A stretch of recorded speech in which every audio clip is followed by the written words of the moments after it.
Well, thank you, Colleen. And I want to tell you that my paperweight over there on my flyers is a picture of Ezra Meeker standing with the great Calvin Coolidge, who's one of the underestimated Republican presidents that we had, and a true man of limited government.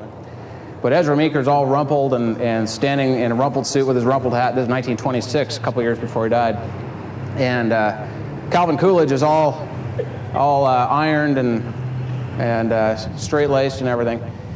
So get a chance to see that picture, go over there and do that. There's a funny story about Ezra Meeker. He was a politician, by the way. And Ezra Meeker was running for re-election as mayor in the year 1892. He was the first mayor of the town. And he had the interesting contradiction of being both a millionaire on account of growing hops and being a teetotaler. And he was a temperance activist.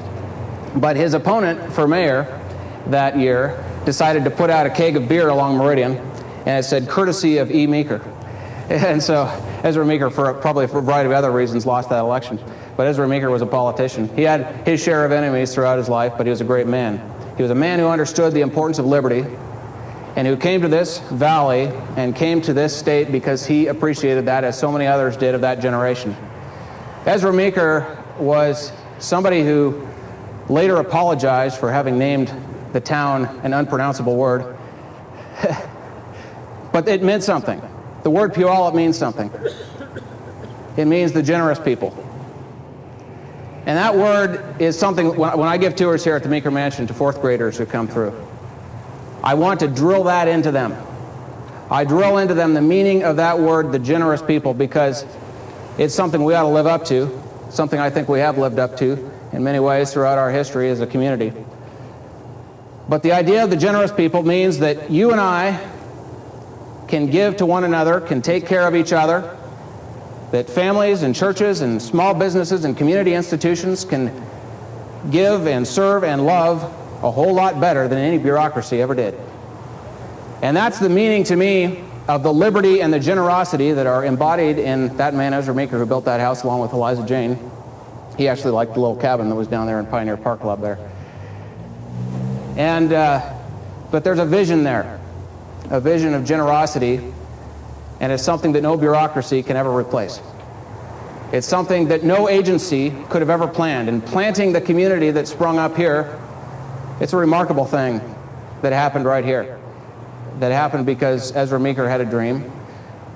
And the community that came about because of the genius and the free will of men and women who did things on their own, who were free.